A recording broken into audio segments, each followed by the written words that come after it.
ain't consistent, I move with the clock. I'm in the zone, I'm not casting a stone. I'm finna stand on a rock, firm foundation. I got that dog in me, like 101 Dalmatian. I got girl with me, so I knew that I'm still finna make it. I'm still finna take it. I hopped in the ring and I'm still going crazy. I cut off this sin like I just got a taper. I walk in the storm and then God gave me favor. I'm still going forward. I just had to lock in the Lord. I knew that I'm finna make it. Doing my old self, he got deported. Shout out to the king and I'm finna take Let's get it. What's going on, everybody? Welcome to the first episode of the long-awaited debut of the SchuZ Show. I'm your host, SchuZ, and today we got a lot of stuff planned for today. We're going to get into a lot of different topics. We're going to get into the world of sports. We're going to be talking about a few different upcoming events in the NBA football world. Also, we're going to be getting into super team discussion. We're going to be getting into the college realignment, but also in about 10 minutes, we're going to have a special guest joining us, none other than Brooklyn Nets guard Cam Thomas. He's one of the core young pieces for the Brooklyn Nets, and he's one of the elite young bucket getters in all the NBA. He's going to be one of the perfect guests to kick off this first episode of the SchuZ Show. So we'll be intriguing. We're getting into a lot of intriguing topics with him. And as I mentioned, I'm also going to give you guys some of the headlines heading into today. I'm also going to be getting into, like I said, free agency discussions in the NFL, getting into the season, trades, all these different aspects. But before we officially dive into these hot topics, I do want to ground ourselves in today's verse of the day, which comes from the book of Luke, chapter 9, verse 23. And it reads, "Then he said to them all, whoever wants to be my disciple must deny themselves and take up their cross daily and follow me." As I start this next chapter, I want to make sure that the foundation is properly laid.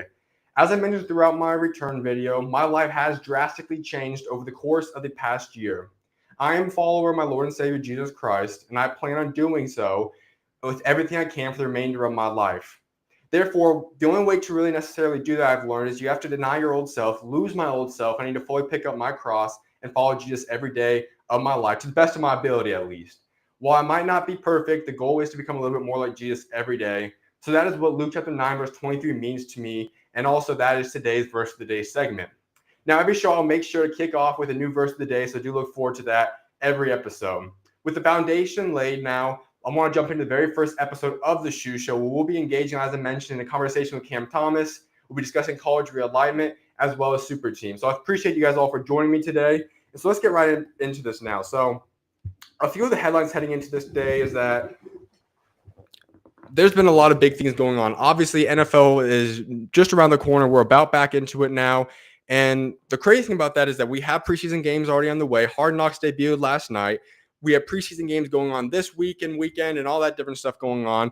But basketball is still in the mix of stuff happening right now. And so that is what I do want to get into right now, because we saw Team USA play 2 days ago now, and they had quite the display. Obviously, they're playing against Puerto Rico, was not necessarily the biggest competition for them. However, we did get to see lots of glimpses of the team. We got to see lots of glimpses of what they could be capable of going forward. So we should be looking forward to that. They have an expedition game against Luka Doncic in Slovenia coming up this weekend. A few more expedition games leading up to the World Cup. So that is something to look forward to. There's a lot of talent. Anthony Edwards is on that team. McCall Bridges, Cam Johnson. They've got a lot of different pieces. Brandon Ingram's a part of that team. And so it'll be interesting to see how they perform. Competition teams, obviously Luka Doncic is never going to be an easy opponent. You've also got a lot of different teams you're going to be going up against when it comes to Australia. It's going to be competitive. Canada looks legit. So we'll see how they hold up when they play a lot of these other teams. And it might not even necessarily mean what happens in the expedition games. Remember, those are expedition. They don't count.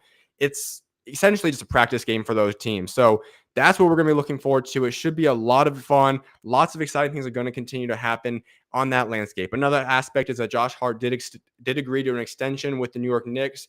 He's going to be on a 4-year, $81 million deal, according to Woj. He just landed that extension today. He also is a part of that Team USA squad, so he is there.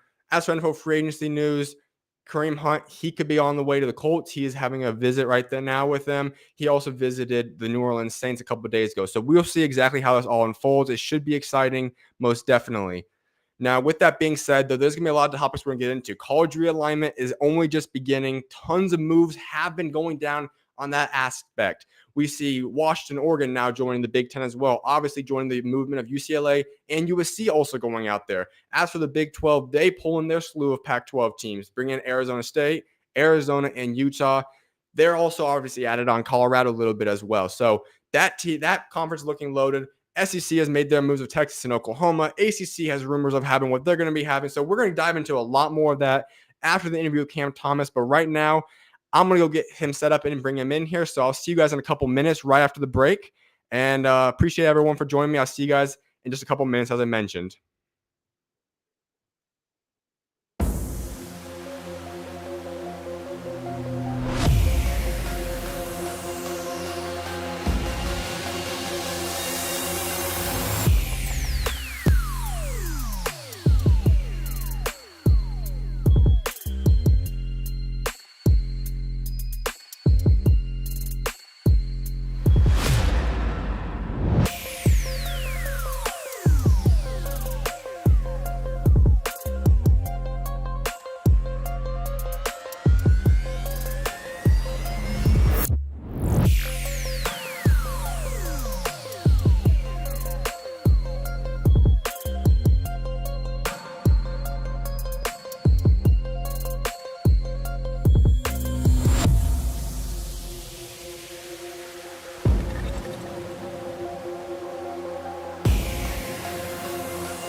Staying consistent, I move with the clock. I'm in the zone, I'm not casting a stone. I'm finna stand on a rock, firm foundation. I got that dog in me, like 101 Dalmatian. I got girl with me, so I knew that I'm still finna make it. I'm still finna take it. I hopped in the ring and I'm still going crazy. I cut off this sin like I just got a taper. I walk in the storm and then God gave me favor. I'm still going forward. I just had the luck in the Lord. I knew that I'm finna make it. Doing my old self, he got deported. Shout out to the king and I'm finna take it. Welcome back, everyone, to the very first episode of the SchuZ Show.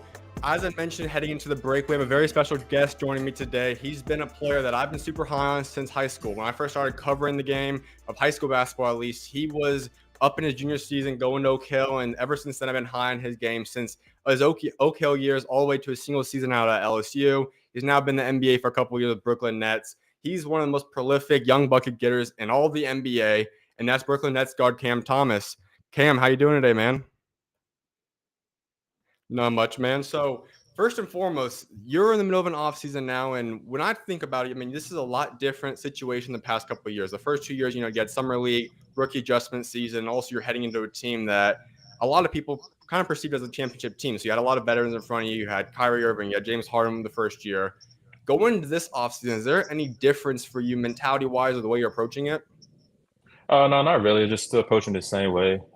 Just putting my head down, working, trying to get better as much as I can, working on my body so I can be in great shape. Just approaching every off season the way I've been approaching it. So you look at this team, and obviously Kyrie Irving's not there this year. We've got to see about a half of his season, but has to be at least in some sense you see Kyrie Irving not there. That's a Hall of Fame first ballot type of guy. James Harden.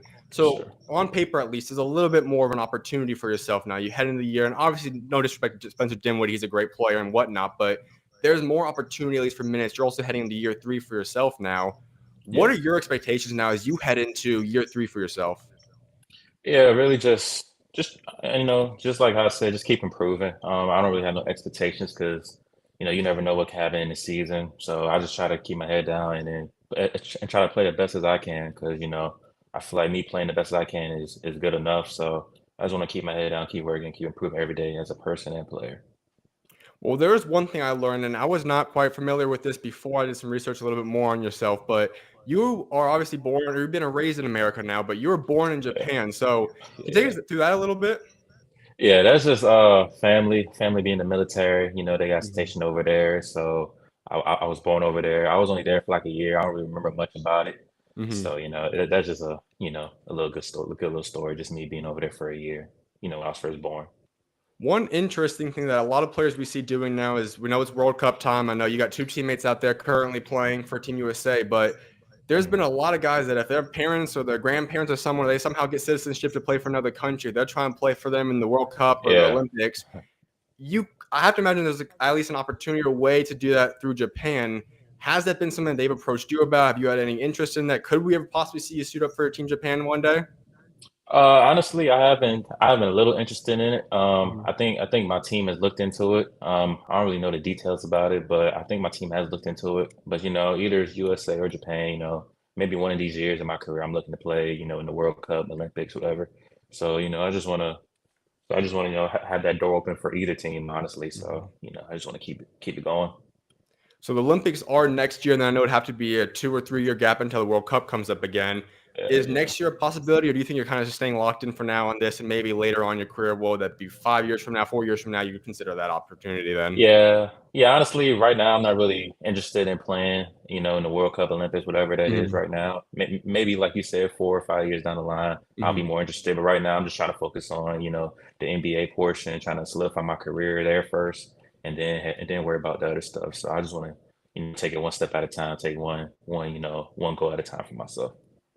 An aspect about your game that is the reason you would even have an opportunity to play for any of those teams would be because you are a great player. But specifically, we know you're a bucket getter. I mentioned you go through every level of your career. That has never Yeah. changed. Obviously, roles and stuff has changed, but when you get on a court, you get the ball in your hands. You've got buckets from your freshman season all the way to Oak Hill, becoming the all-time leading scorer out there at a program that, for people that aren't familiar with that, Kevin Durant's Yeah. played there, Michael Beasley, Brandon Jennings, the list goes on. Carmelo Anthony played, the Jerry Stackhouse. You're their all-time leading scorer, and you did so in only 2 years. You go to LSU, and you Yeah. probably would have broke some type of records out there, but you only spent 1 year, and you broke freshman records there. You go to Brooklyn. Obviously, the minutes hasn't necessarily been there, but as we saw, when you did get minutes, 3 straight games, youngest player ever to do so, 40 plus in each one of those. Yeah. When did this bucket getting mentality come to you? Was that something you truly were born with, or when did you start realizing that you're capable of going into a game and getting buckets at the level in which you do? I've always been kind of born with getting buckets, really. It's Mhm. just I just that I gained the mentality, the killer mentality that everybody talks about, the killer can mentality, killer mentality, to keep Mhm. keep scoring, keep going. Because when I was younger, I'm like the type of guy to score 20, and then I try to back off and let everybody else do theirs. And then I had people in my corner like, no, to keep going, you gotta keep killing, keep going. So I was like, yeah, I gotta get that mentality because you need that mentality when go through high school, college, AAU, and now in the NBA, you gotta have that mentality. So I really like develop my mentality, but I always had the ability to get buckets. Do you recall when that mentality first came to you? So, like, if we go back, if it was, I mean, I've seen you since high school ball, so I know you were bucket Yeah, freshman year, but yeah, yeah, wasn't quite familiar or anything like that when you're in middle school. So, do you yeah, remember yeah. like when that day came? Were you like a young guy playing AAU in elementary, middle school? Or when did that really? Do you kind of recall like, okay, I know I'm a bucket getter now? Yeah, I really eighth grade. Really Mhm. eighth grade. That's when I really knew like, oh yeah, I'm a bucket getter, and I gotta have the mentality to be a bucket getter every day and every game I play in. And then from eighth grade on, I just really just kept going, just kept working on my craft and trying to find different ways to be a better bucket getter than I already was, and I just wanted to keep working on it. You look at all your scoring records or achievements, whether that be Oak Hill's all-time leading scorer that I mentioned, the great LSU season as a freshman record setter in LSU in the SEC, Yeah. your 3-game run at the big with the Brooklyn Nets. What scoring record or achievement milestone, whatever you want to call it, would you say means the most to you or is the craziest to you? Uh, Obviously, the 40-point games is up there. You can't beat that. That's three in a row. You're in history in the NBA for that. But Mhm. honestly, just my Oak Hill. I think my Oak Hill is the most impressive to me because I was there 2 years. Most people say yeah, only guys that played 2 years. But in my defense, I'm like, if Coach Steve, shout out Coach Steve Smith. Mhm. Most juniors don't really play that kind of minutes and get that kind of opportunity to score their junior year. So I feel like that's just a testament to me and my ability and the confidence he had in me as a player. So I feel like just me having that record at Oak Hill, that's really like up there for me, top one for sure. This is a story I remember, and then saw it again when I was doing some research. But when you were going there as a junior, as you mentioned, especially at the prep school levels in a school like Oak Hill or maybe ING Montverde, as you said, guys that are not seniors don't necessarily get a lot of minutes, or at least the ball in the hands a lot. Yeah, You for went sure. out there and you joined a team with a few guys that people are familiar with. One guy specifically, though, Cole Anthony. He's the guy that at that point in time was debatably, if not the number one player in the country. That Right, was right. his team. And I read a story that you got to a point in the season where Cole said, you know what? I'm going to give the ball over to Cam. Now I'm still going to be part of this team. I'm still going to do my thing. However, Mhm. for us to win, Cam's got to have the ball in his hands. So can you take us through that? Was that a conversation that he had with Coach Smith and that you were aware of, or just take us through that? I feel like we had that conversation before like our season even got started. We was playing the preseason games and some of the games at the beginning. He seen how talented I was and how great I could score.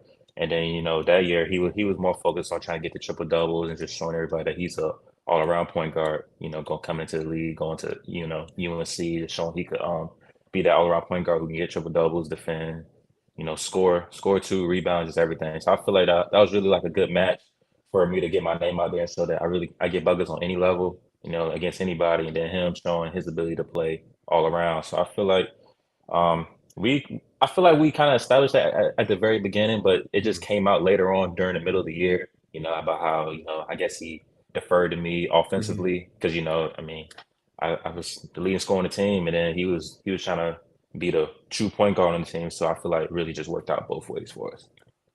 That is a mentality that is kind of rare for high school guys. I think when you talk about high Yeah, schoolers, a lot of guys just don't necessarily understand the full game yet. There's so much yeah, yeah, pressure on high schoolers, and it just keeps coming more and more. When you talk about overtime stuff, you talk about the rankings.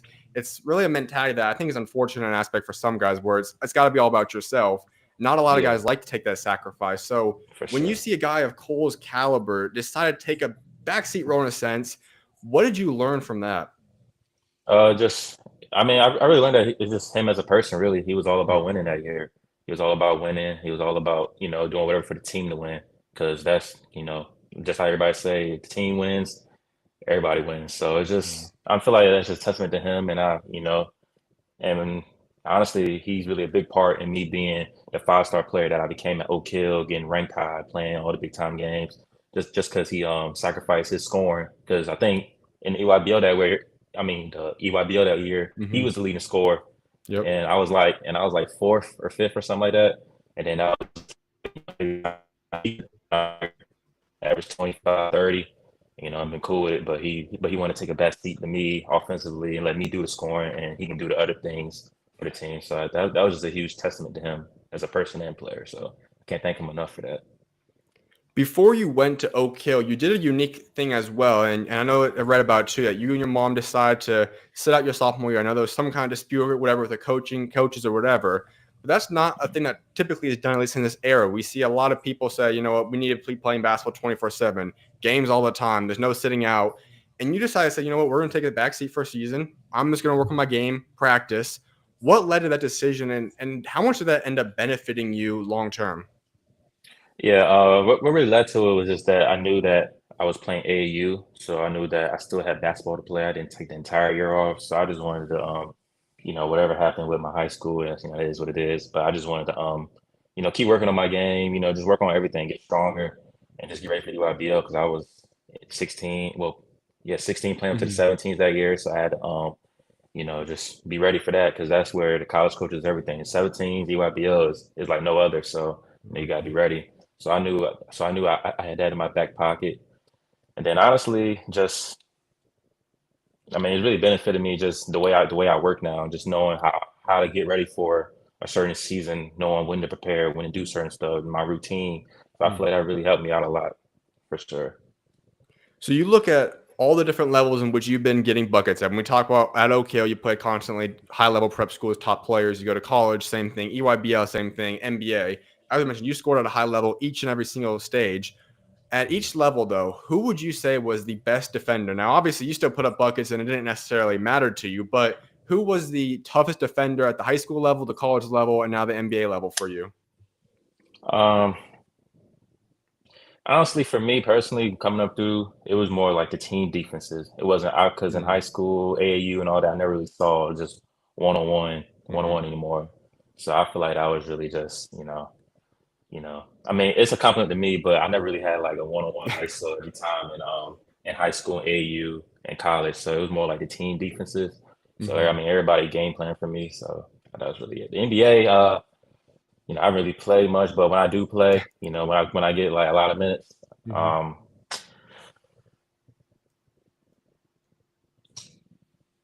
that's a good question. I feel like the Bulls play good defense on me when I had the 3 40-point games, and then we had that fourth game, and I only had 20 because I was struggling a little bit. I feel like they played good defense on me that game. Pat Williams, Caruso, all those guys played pretty solid defense on me that game. So it is what it is. During that streak, you had 40 points against the Phoenix Suns. And in that game was soon to be your future teammate, Mikal Bridges. He's obviously regarded, and rightfully so, as one of the best 3-and-D guys. Have you guys gone back and forth about that at all, talking about how you got 40 points on him yet? Oh no, no, not at all. That was just me being locked in on my Mm-hmm. on my streak. And then, I never would have thought he would have got traded there, but it was crazy. I was like, oh, and we just played him like Mm-hmm. 2 days ago. We just played him like 2 days ago, and then my teammates now. But no, we haven't really talked about it. Mm-hmm. Obviously, I'm pretty sure that they respected my game after that. So it was really just, a blessing in disguise, really. So he was on the Paul George podcast about a week or two ago, and those two were both chopping up about you. They got into your bucket getting ability, your game, and how much they like about you. But Mikal brought up an interesting part because he discussed that when you go through practice, those shots that you shoot in games, you're practicing them all, and you're not every single shot you shoot is the same. I mean, you switch it up a lot. You've got all kinds of different stuff in your bag. Mhm. When you talk about practicing and you're working on these shots, and when we do see in a game, it's like, why is he shooting that? How is he capable of getting that off? Take us through your practice mentality. Like, what is there on the table for you? Like, when you get into a gym, where do you draw the line in terms of what you want to do, what you're capable of doing, and just how much creativity you're going to allow yourself to get out there and do? Yeah, just me coming up through my career, I really try to be as creative as possible Mm-hmm. because really, you're not really gonna have the same looks every time because a lot of guys and a lot of coaches watch film on you and know like your tendencies, what you're capable of. So me personally, I just try to mix it up so nobody really knows like, oh, when he's pulling up or he like raises up from this shot pocket so we can be under his shot pocket. So I just try to mix that as much as possible. And then just the aspect of me working on it, I really got that from my mom because we when I was younger, she'll be like, if you're not gonna work on it, don't do it in the game. So I was like, all right, I just gotta work on it here, and I can do it in the game. So I really just try to work on it as much as possible. And once it gets consistent for me to make it over and over, whatever it's across my body like this, I'm over my head, whatever it is, somebody on me, draped on me, I just try to make it as much as possible. So once it gets consistent in the gym, and then I try in the game. So if you see me trying the game, that means I worked on it and it's consistent. So I feel like I can make it. There's a lot of different guys that you could say you take pieces from, just from your scoring ability at least. But I know there's one guy above everyone else that you have been very vocal about. And anytime you look up anything about yourself, everyone talks about your love for Kobe Bryant. So you got to take us to that love. Obviously, you're not the only guy that loves him, but I feel like there's a little bit different kind of following and love and passion for Kobe and his game and who he was in you. So when did you really start to fall in love with his game? For sure. I really don't. I mean, I guess I fell in love when I was younger, but I really know like when I was actually watching the game and understanding the game and what was going on was in 2008, his MVP season in 2008. So that's when I really started to understand basketball, know what he was doing, try to copy him, and I wanted to be like him, honestly. So I feel like from that point on, that's when my love for Kobe and trying to get to the NBA level really started. So really just that, and then his moves, his mentality, everything. Even at that young age, I was trying to do all his mannerisms and stuff. Same gear he had on. Like it was just everything. So he's really a big influence on why I wanted to become an NBA player. If you could pick the biggest thing that you've taken away from him, rather that be his mentality, a move, whatever it might be, what would you say that is? Just the mentality, really. Just the mentality. Just I mean, with anything, whether it's media on you, you don't pay it no mind, you keep going because the media don't see you working on it, and the media don't really know like what you're going through or none. So like sometimes media just don't know what's going on. They're just like putting stuff out just so they can have something else. So I really learned that from them. Just don't pay nothing like that in your mind. Then obviously just having that mentality to keep going. He never had a mentality to settle, and that's really the main thing that I really got from him. Just don't settle for nothing. Don't settle less than what you are capable of giving. That's really the main thing for me. There is a funny aspect about you, and that's the fact that I don't think you necessarily even tried to, but there's been countless times in your brief NBA career already that you've made it viral. You've made memes of yourself, whatever it might be. One of which was in the midst of that 40-point streak. You obviously broke LeBron's record, and you made your comment saying about, well, I'm not really a LeBron guy, I'm a Kobe guy. And I don't think you even intended that to go viral. Now you have that. Nah, not at all. There's your Steve Nash moment during the summer league. We know that aspect. I think that was after the second year. You had a fine, obviously, at one point. You have your branding that you've now done. When you look at all these, like, do you ever intend to expect something to go viral or be funny, or does you just end up happening, and then by the time you get back on your phone, you're like, oh, this already just went down, dang. Bro, that's crazy. No, not at all. No, because even with my brand, like when a random person asks me because random people always see like, oh, he's so serious, and I'm just like, bro. And then I say it all the time. Like I say it no matter what. And I said it at one time and it blew up. And I was just like, I mean, I said it. I've been saying it every time. Like somebody asked me that. So then, that blew up. And then the Kobe thing, I was just being honest. I mean, it's no disrespect to LeBron. Obviously, I love looking at LeBron playing stuff like that. He's done a lot for the game and stuff. But it's just me being a fan of basketball. Me growing up with Kobe. Just my love for Kobe is like unmatched. So really that part. So really everything I say, I'm just like. I mean, I'm not really intending to go viral. I'm just speaking what's on my mind at that point. So, if it goes viral, it goes viral. Which one of the things that's happened so far, maybe even one that I've not listed yet, was the most surprising to you? Like by the time you got on your phone, maybe even someone else came and told you about it, where you're like, dang, that really went viral? The branding. My brand, honestly. I was never expecting that to go viral. Because I always said it. I always said the same thing. No matter what somebody asked me that, I always said it. And never went viral before. And then that one particular day, I woke up and then the very next day or a few hours later, I don't really remember because we was playing Philly when I said it. We was playing Philly. And then when I said it, it took off. And I was like, oh man, I was not expecting that at all. There is another aspect about you that I've always appreciated. And that's been, I don't know if it necessarily would be an underdog mentality because it's not like you were per se a guy that was not a ranked player and you had a low major and you made your way to the NBA. But at the same point, I feel like you've been disrespected a lot throughout your career. We go all the way down to college and you were the very first year, like I said, covering the McDonald's America and whatnot. You didn't make that, and that was something that I was vocal about. I was shocked. And from that point on, I have not really respected the McDonald's American Yeah, process, just because we talk about your resume. All-time leading scorer Oak Hill, and they don't put you on a 24-man roster. That was shocking to me. You go out right. to LSU, lead the SEC in scoring, the most points in SEC in, 40-some years. You do incredible out there, and obviously you still were a first-round pick, but I had you graded as a top 10 player in the class. And so you fall Yeah. out to the Brooklyn Nets at 27, I believe. Then you obviously talk about the NBA, and you've shown that you're capable of playing in the summer league. You've shown you're capable of playing at the NBA level. The minutes have fluctuated a little bit. So has all those things inspired you, motivated you, or what is necessarily your mentality when it comes to a lot of those aspects? Just keep having a chip on my shoulder. Just staying motivated. Not really getting too tied into that. Obviously with the McDonald's thing, what happened?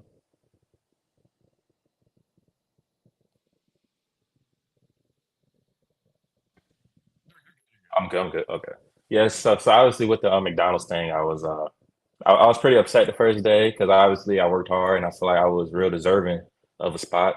But we had a game I think the next day or two, so I that was erased from my mind. I just wanted to show, and I just wanted to go out there and show that they made a mistake. And then I think I had like 30, 35 or 30 something the first game. And then I had like 51 the second game because the coach left me in longer. And then really just, the LSU thing, I feel like I was real deserving of player of the year, freshman of the year, whatever, but it is what it is. I guess it was just, situation, team winning or something like that. I feel like, but think about that, we was winning. It was like third in the conference and we had a great record. So, Yep. I don't really know really why, I feel like it's a lot of disrespect, but I just keep my head down, keep working because, the big thing I say all the time is that my peers know how talented I am and what I bring to the table, and they respect my game, honestly. So that's really the main thing that I care about. And that's a great point because I mentioned a little bit earlier, Paul George was raving about your game. Nicole Bridges raved about your game. Kevin Garnett has raved about your game. The list goes on. So when you hmm do get the attention from other people and they realize that, man, this kid can play, he's a legit player, what kind of confidence, or does that even provide any confidence or kind of assertion about how good you are capable of being and just your level of play?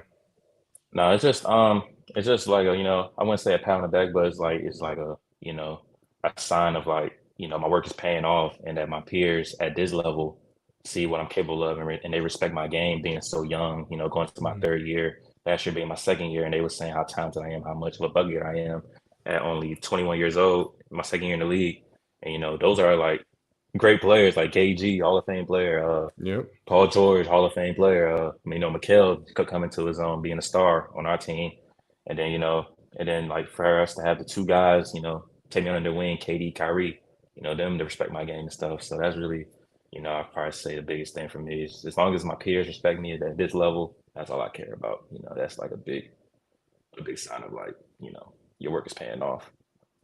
And that's the crazy thing because you talked about going in there to a Brooklyn team when you got drafted. This was a team that was the favorite to win a championship.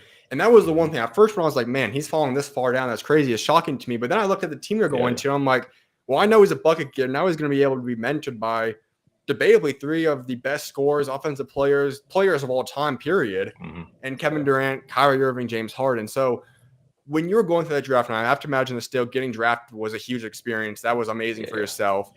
I'm sure you Yeah. probably want to go a little bit higher too, but still, when you sat back, you're like, hold up, I'm going to Brooklyn. I got these guys I'm going to go learn from. I have a chance to potentially compete for a championship. What went through your mind at that point? Yeah, obviously, I expected I expected to go way higher than what I did, so I feel like that was really like a big slide for me in the draft. Yeah, I don't know what happened or anything like that. I wasn't even, because I was expecting to go way higher than that. Mm-hmm. But when you sit back, evaluate, and just look at the situation, I was like, oh, this is a great situation too, because you can learn from those guys because they have a lot of knowledge they give to me being a rookie, and I got like a lot of years left in this game to give. So them passing their knowledge down to me, is a really big thing for me, and I can't thank them enough for that. And I just want to put it to use, in these years. So I can't thank those guys enough, and those are my brothers. On draft night, you mentioned that you thought you were going to go a lot higher. As I mentioned, I had you going, I think I had you at 8 or 9 when I had my top 10 board. When Mhm. you talk about that night, did you have any expectation of possibly going down, like maybe even during the draft or somewhat? Did your agent or someone can kind of tell you, okay, we think this could happen? Or where were you kind of expecting or thinking you might be landing at night? I kind of had the impression I was gonna go between 11 and 15. Well, no, Mhm. my bad. 11 and 20 to the Lakers. Mhm. At 20 was probably like the last spot I was told. And then, they traded their pick for Russ. So that was like a big thing. I was like, oh man. Because, the thing with Brooklyn, they see me work out in LA. They see me work out in LA. And I interviewed with them the day before or like 2 days before, the draft. So it was just touching up, meeting everybody. Mhm. Because because honestly, I wasn't expecting to get picked there. Honestly, I wasn't even expecting to get picked there. I was expecting to be no later than 20 to the Lakers, Mhm. from what I was told. So that's really the main thing. That's interesting because I've heard draft stories from a few other guys. I think Carriston had a similar story in terms of when he went out there, he was sliding. Jared Allen's another guy, Claxton. A lot of those Hmm. guys, they didn't get meetings with the Brooklyn Nets, or at least seriously consider Yeah, them until the day before that morning, even though I think it was one of those guys' stories. And that just kind of yeah, shows, I mean, Sean Marks knows how to identify talent in the draft. He's done an yeah, incredible job. I mean, when he took over the Brooklyn Nets, that was a dumpster fire of a team at that point in time, and he yeah, rebuilt them to where they are. He's landed so many guys that should have been when we redo a draft. You see, whenever when people redo those drafts, we see these guys flying up the boards again. You're one yeah, of those yeah, guys now in that yeah, situation. for So when you sure. just talk about a guy, Sean Marks, take us through your guys' relationship. How close are you guys? How often do you guys talk? What's it like just being around him? Yeah, I feel like it's a good relationship. He knows talent. That's the main thing. You got to put players on the team that can help. And I feel like he's Mm-hmm. done a great job of that, identifying players in certain roles. So I feel like he's one of the best at his job. And, and I'm glad that he's our GM, honestly. So we're in a good spot. We have a good place to go and good place to build on, for years to come. Because I feel like you got Claxton. You see a Claxton. Claxton's can be an Mm-hmm. all-star type center. Yep. Because I think he was like fourth or fifth in defensive player of the year voting or Mm-hmm. something like that. That's big time. So really just identifying talent, really. So he's a great GM. I want to go a little bit deeper in Claxton because he's been a guy that I've been super high on. I was shocked when he fell the second round. I had him also as I think it was number 9 or 10 in that year in that draft, and I've always said I was Yeah, super high on him. And then yeah, last year, I feel like to be honest, he was disrespected in the voting poll. He was a for favorite to win sure. Defensive Player of the Year, and I Yeah, understand obviously no more Kevin Durant, Kyrie Irving. The tension kind of is off you, but the fact yeah, that yeah. impacted voting was obnoxious to myself because he should have at least been an All Defensive Player. That blows my mind that he was No, not on one yeah, of no those question. teams. No question. Should have been first team, no doubt. Mm-hmm. No question. Absolutely. And so when you look at his game, and I think he's gonna make another jump. We've been seeing some Yeah, clips. I know it's not game action per se, but we've been seeing some clips of some jump shots. If he has that into his arsenal, I mean, we're talking like you mentioned, all-star potential. So no doubt. what's his talent level like? How high is his ceiling? Oh, it's high, because Claxton is a great finisher, great defender.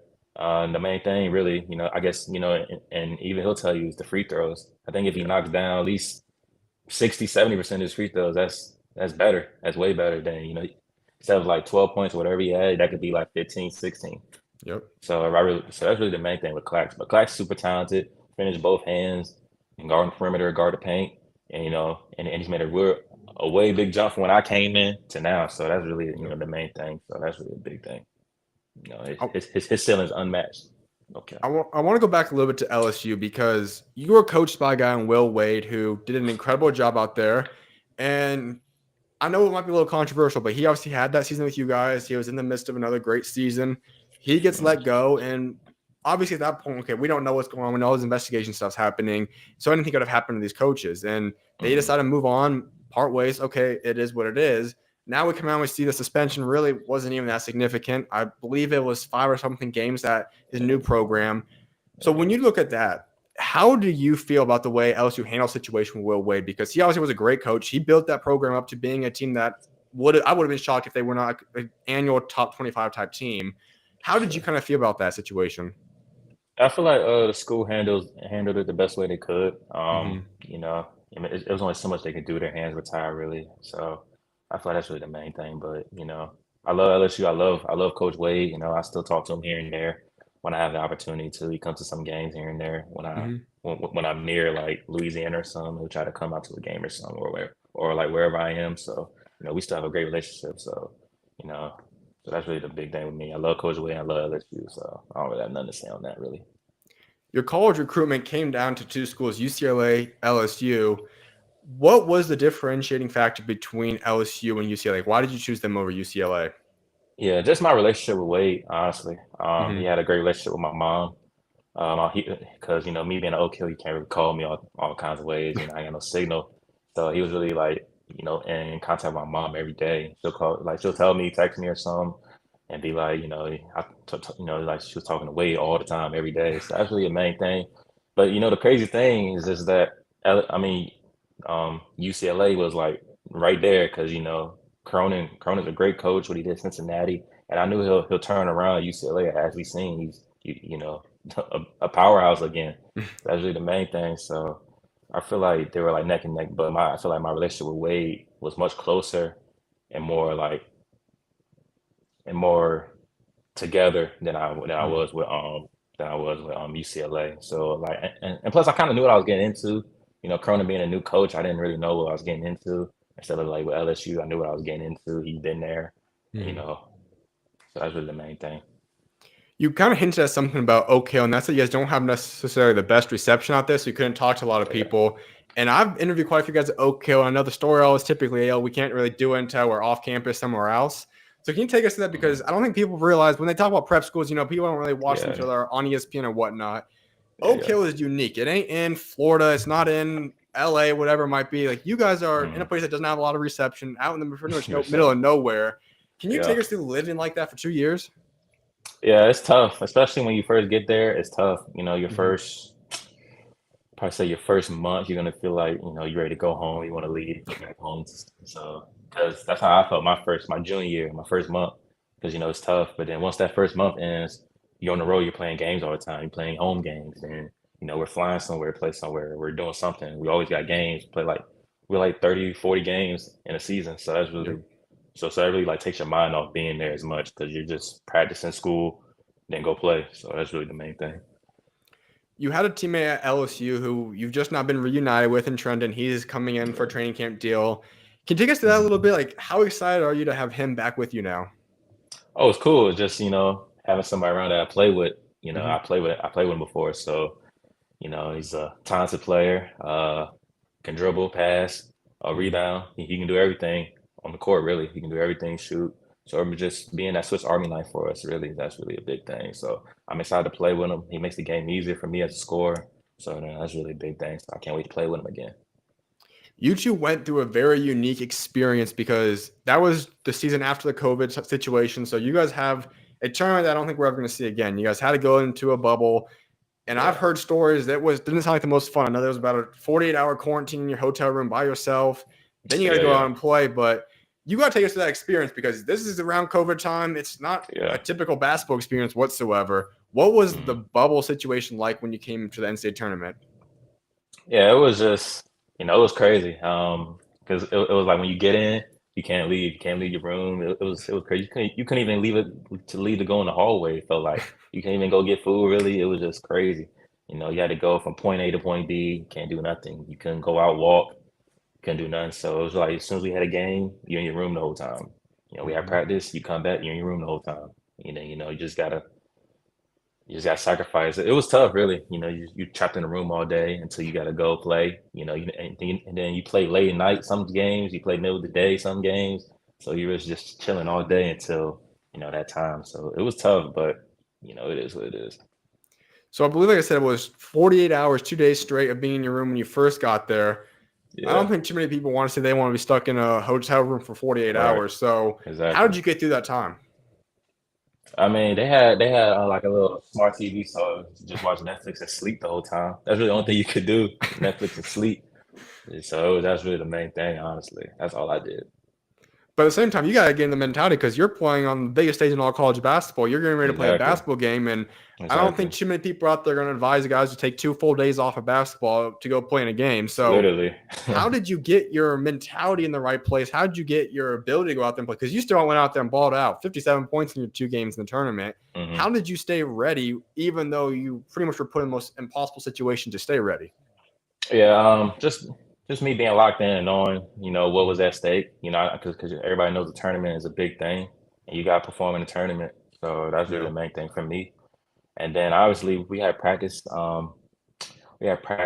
like 2-3 days, so we can kind of get like a little rhythm again playing. Mhm. But I mean, we were struggling at the beginning of our first game. It's just Yeah. I guess jitters or something, or just being off for a while, just being off for a little minute. But that was really the main thing, just knowing what's at stake and knowing what could happen. And I went out there and showed that I could play on the biggest stage as well. We played St. Bonnie's, had a great Mhm. game, and then we played Michigan. We was right there and took to the end. So I feel like just going out there and knowing what like what's at stake and knowing what I need to accomplish for my goal to go to the league, and I feel like I did that. That's when I officially was sold on you. I knew you were going to be an NBA prospect and whatnot that year, but when I decided to put you as a top 10 player was after you go through all those mental struggles and battles you might have to go through because of the COVID bubble, and you go out there and Mhm. drop 57 points in 2 games. That's another type of record right there. That's not easy to do. And even if it's in a normal stage, I mean, we're talking about March Right. Madness legends, 57 points in 2 games. You maybe get some Jimmer Fredette type stuff in that situation, but you go out there, you put up those numbers. How were you able to go out onto that stage, March Madness, the world's watching you, and you put up that type of display as a freshman in the March Madness tournament? Yeah, just trusting my work, trusting my Mhm. work, trusting my work honestly, and just staying confident. You may struggle in the tournament game. The defense is tougher. Defense is more locked in on you, but you just got to trust your work and stay locked in because everything can take a turn real fast in a game. All I gotta do is win one game at a time. So I just want to stay locked in, just stay true to my work, and just trust myself no matter what, whether I was struggling or not. I just want to stay true to myself and trust my work. So do you ever surprise yourself? Is there ever a time you go out on the court and you're like, sheesh, I just put up this much points. I just did this. Like, is there ever a time you walk away from a game just kind of shocked at how good you just performed? Um, I probably say really just being an Oak Hill some games. Some games I go out there, especially my senior year, I started rebounding more.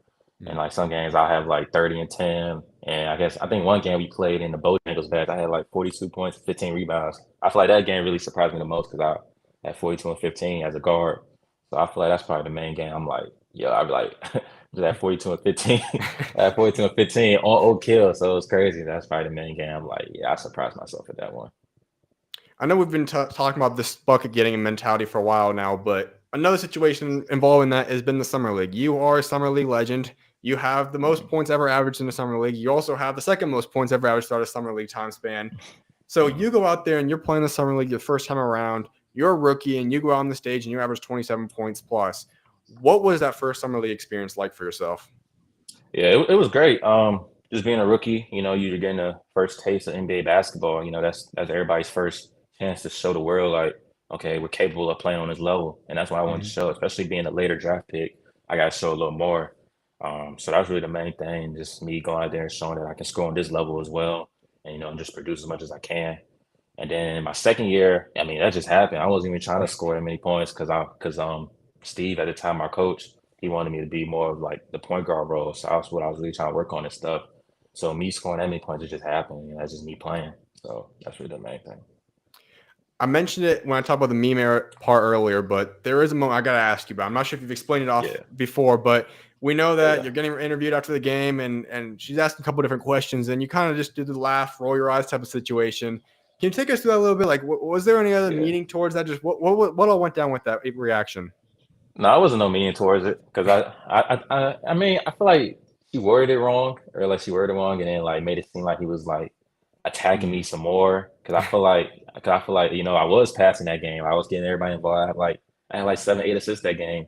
And I Mhm. think and I think the way she worded it was like, he still wants to see this. I'm like, oh, I already showed that. So that's why the reaction showed how it was. But I didn't mean no mean behind it. I was just looking like, okay, cool.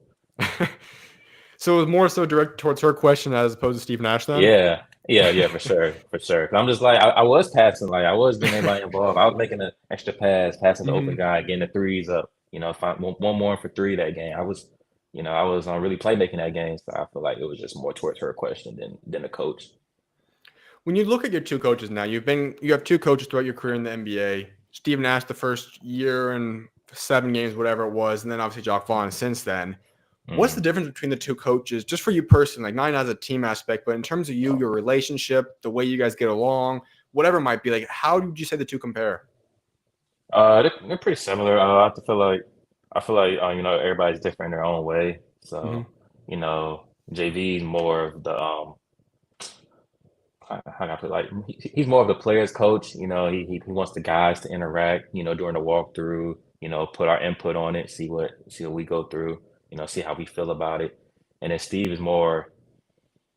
I feel like Steve's more offensive minded, as far as like Mm. you know, drawing up plays, getting us in sets. You know, timeouts, have a play drawn up for us and stuff. I feel like Steve is more offensive minded, and JV's a little bit more defensive minded in that aspect. So I feel like, but as far as them coaching styles and everything, it's pretty similar. You know, same system and all that stuff. Everything's pretty similar. When we look at the win-loss record, obviously Steve Nash had a great record, and I know people go out and say, well, of course he had Kevin Durant, Kyrie Irving, Ben Simmons, Yeah, Steve or Harden for a little bit, Jacque Vaughn in the same situation, but there really was kind of a culture change to some extent, I have to imagine, at least when Steve Nash gets let yeah, go. Jacque Vaughn, obviously he was already with the team, so he just kind of comes right up on in, and you guys all of a sudden have a great winning record, and we'll get into a little bit deeper what all happens there, but I think it was 18 out of 20, 21 games, whatever you guys yeah, won. You guys were looking great again. You guys looked like the team that was yeah, expected to win a championship. for sure, for sure. So how did Jacque Vaughn create that? Was that just a necessary change that needed to happen for the locker room to get going again? Was it just Jacque Vaughn is that much better of a coach and you just kind of changed everything around? Or what exactly led to that shift during the season? Yeah, it was just you know, we were going through a transition, coaching change, and then he was Mhm. just, you know, he was just being honest with us and just, you know, letting us play. And then like midway, I felt like we went on that hot streak, and it was just us playing together, sticking together in the locker room, and just knowing what we can accomplish as a team. And everybody was playing well. TJ, K, Kyrie, you know, everybody was playing well. So everybody contributed during that streak, and it was just a big thing for us. So I feel like it was just him bringing the locker room together, because I feel like we did need that change in the locker room, because everybody was kind of like all over the place at first. Like Mhm. our first 4 or 5 games, we was like 1-4 or 1-5 or something like that, 2-5. I don't really remember. So I feel like we did need that change a little bit, and you know it helped Mhm. us. So I want to go into your rookie season a little bit more. You get out there and you're a rookie, and like I said, you're playing on this contending team. And you Mhm. got not just Kyrie Irving, James Harden, Kevin Durant. You got other guys that are established veterans. Goran Dragic comes in midway through the season. Patty Mills is there from the beginning. Paul Millsap, Joe Harris, Yeah, even Blake Griffin is there. Obviously not your position, Andre Drummond, but these are guys that yeah, for sure. have been all stars. They're guys that have won championships. They're guys that have been established. Marcus Aldridge too on that team. Now, these are some Yeah, guys that you growing up, you've seen these guys perform at a high level. yeah, So, and you got all kinds of these guys. So when you head into the season, I know as a player, your mentality is always, okay, I want to be the best. I'm the best. That's your mentality. But I mean, I'm sure there had to be sense like, okay, wow, these guys are much older than me. These guys are established. We're ready to win. Did you, in the back of your mind, kind of say, okay, I know this might not be a season in which spot, or how did you kind of approach your rookie season? no, I always approach it as far as, you know, earning my spot. I always try to Mhm. earn my spot no matter what happens, whether the coach decides to play me or not. I always try to approach it as I'm going to earn my spot no matter what. I'm gonna play hard and training camp and show what I can do as far as scoring the ball, doing anything, so I can earn my spot to be in the rotation. So whatever the coach decides to play me or not, you know, that's on him. But I know that I showed that I could play in training camp and show I could play from the beginning, from the get go. So I really try to approach it as me trying to earn my spot no matter what. Every year trying to earn my spot as best as I can. And you know, if the coach decides to play me, he does. If he don't, he don't. I just know that, you know, I put my best foot forward. So that's really the main thing. You've got to go up and practice, like I said, James Harden, Kyrie Irving, Kevin Yeah. Durant. And those are guys I said pretty much I think you'd throw in Steph Curry in that category, Chris Paul maybe. And you'd say the Mhm. guys that most people would say are the best offensive players or guys, hardest guys to go against one-on-one, most creative players. Who would you say? You got at least 3 of those guys now you've got to go up against in practice for at least 6 months to a year, 2 years, whatever it might be. Who was the Mhm. toughest guy out of all 3 of them to go and guard just in terms of their offensive display and abilities? Yeah, when we play, really, you know, I think they're all difficult guard in their own way. As far as you Mhm. know, KD being 7 foot, you're not contesting his shot, so you Mhm. just gotta try to get it down low as best as you can. But once he rises up, there's nothing you can do. You're gonna foul him, or he's just gonna make it. Mhm. But really Kai, because Kai is shifty, quick, fast, can finish both hands, shoot over you, post you. You know, he's just so skilled, and I learned so much from him. So I feel like for the guard aspect, as far as like, you know, being a guard in the league, I feel like Kai is way hard. It's way harder to Mhm. guard than most guards. But you know, KD is hard to guard for like, you know, the guards that get switched on him, because you're not blocking it. And then he's too quick and too shifty for the wings and bigs that try to guard him. So he can just get by you, you know, get to his pull up and whatever. So I feel like those two are probably the hardest to guard in the league. I talked about all the different veterans in the locker room, and you could also add in Spencer Dinwiddie now because he's been your teammate too Yeah. at the guard spot. Which guy would you say has taken you under their wing the most and really has been the biggest help for you throughout your young career in the NBA so far? Yeah, Kyrie. Mhm. Kyrie for sure. Me and Kyrie are real close. Mm. We was playing a game together. On the road, we always send by each other on the plane when he was there. We always sit by each other, and I feel like Kyrie really took me under his wing, really, but KD did too. So I can't really, Mm. both of them really. We always was close, especially my rookie year with KD, because Kyle was out here and there, then he came Yeah. back middle of the year. So I feel like my rookie year was really KD. He really took me under his wing a lot. I appreciate him for that. We still talk now and stuff like that. Mm. And then, Kyle really took me under his wing my second year, this past year when he was there. We really got close. I really got to know him. So I really got to know KD my rookie year. I got to know Kyle my sophomore year. So that's really, a big thing for me. What's the biggest thing you've learned from Kevin Durant? The biggest thing you learned from Kyrie? Just work, man. Just, Mm. the work all pays off. But then, the thing about them, well, really Kai. Well, I mean both of them really. I'm not just gonna say both. It's Mm. just that they play the game and then, that's done. They don't dwell on it because so many games and so many games to play. So like whether they play good, bad, whatever, they're just like, we got I'm gonna just say, 50 more. We got 50 Mhm. more games left, it's just one game. Oh well, you play bad, you don't shoot well, you don't come back, the very next day or a day in between, you're gonna play again, you're gonna shoot great that game. So it's just, just flushing everything, washing it, and not dwelling on anything. I want you to go a little bit deeper into Kyrie because he's a guy that has become a controversial player in the basketball, Yeah. Twitter, and social media world.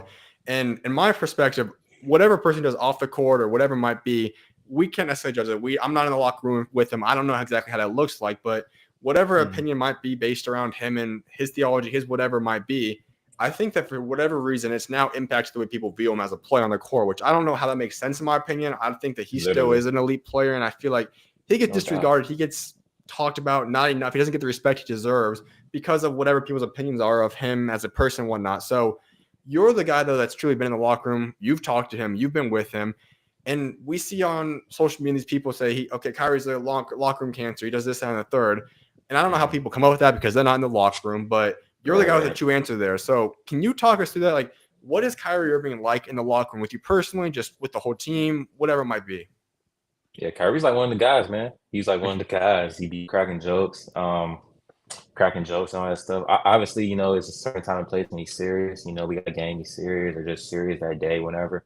But Kyrie's just one of the guys, man. He's like my big brother. I be joking him, clowning him. He be doing the same thing. So it's really just he's like everybody in the locker room, bro. He's no different than everybody in the locker room. He clowns, jokes. He talks to everybody.